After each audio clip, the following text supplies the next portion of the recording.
Okay, let's get into this deep dive. We're starting with Hermann Hesse's Siddhartha right at the beginning. We've got this young man, Siddhartha, son of a Brahmin, seemingly has it all, spiritually speaking, knows the chants, the texts. Right. But the core thing about him, right from the outset, is this deep, profound restlessness. He's got the piety, the privilege, the discipline, but there's a hole there. Yeah. The source says his expecting vessel was not full. Mm. You see, he knew everything about Atman, the eternal self, from, the sacred texts like the Upanishads, but he hadn't felt it, hadn't lived it. It was all head knowledge, no real experience. Yeah, that's a crucial difference, isn't it? Knowing about something versus truly knowing it, experiencing it. And because the Brahmins, his teachers, hadn't truly experienced it themselves, just talked about it. He decides he has to find it himself. He can't just follow their path. Which leads him to a pretty radical choice. He just walks away from everything, wealth, family, to join the Samanas, these wandering ascetics. His friend Govinda tags along like his shadow. And this phase, joining the Samanas, it's all about extreme self-denial. He really pushes it. Like what? What does he do? Well, intense fasting, think almost a month without food, holding painful meditation poses for ages, trying to basically obliterate the self through suffering. To escape the ego. Exactly. But here's the catch he discovers. It's just a short numbing, a temporary fix. He realizes he's just running away from himself, finding ways to dull the senses for a bit. But the moment he stops, that same unsatisfied self comes right back. It doesn't actually change anything fundamental. Okay, so that path fails him too. And that failure, that realization, makes his encounter with Gautama, the Buddha, even more significant. He's apparently really struck by the Buddha's presence, his unwavering calm. Yes, deeply impressed. Govinda sees this, sees the Buddha's teachings, and thinks, this is it. He joins immediately. But Siddhartha, he doesn't. No. And this is fascinating. He respects Gautama immensely. He sees that the Buddha has achieved enlightenment, no doubt there. But he challenges him. He says, look, your teaching explains the world like a perfect chain, cause and effect, very logical. Right. But your own enlightenment, the moment you achieved it, that breaks the chain.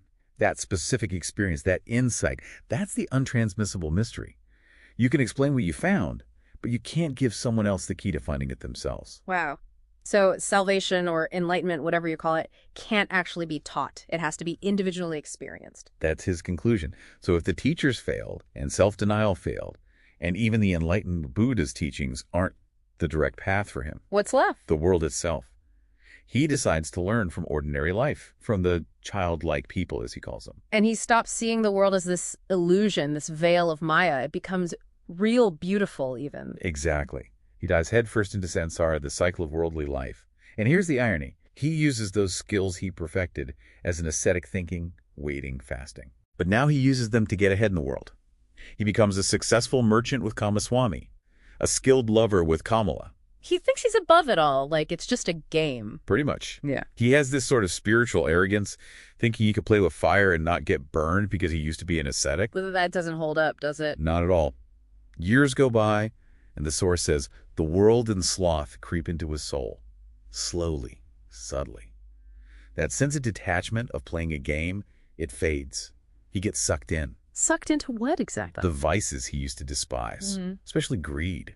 Gambling becomes a big problem. He loses himself in chasing wealth and pleasure. So he ends up trapped in the very pointless cycle he was trying to escape from the beginning. Completely. And it hits him hard. There's this dream. He dreams his beloved singing bird, the one he kept in a golden cage, is dead. And he just throws the dead bird away. He wakes up and realizes he's the bird. He's thrown away everything valuable within himself. Oh, wow. That's bleak. It is. He feels totally alone and empty like a castaway. He walks away from his wealth, his life, everything. Ends up by a river, just disgusted, wanting to die. He's exhausted all the path of tradition, the path of self-denial, the path of worldly engagement. All failures. So he starts seeking Atman, this eternal self, looking for it outside himself in teachers, in pain, in pleasure. But it seems like the journey only really begins when he hits absolute rock bottom, when he has to confront the reality of his own corrupted, empty self. Precisely. He had to stop looking for salvation from someone or something else. He had to be willing to let go of the search itself. Yeah. In a way. And the source leaves us there, by the river, with him wanting it all to end. If the sacred failed, and the secular failed, what's left? When all you want is to stop being this self you've become, how do you possibly find peace then? That's the real question Hesse leaves hanging.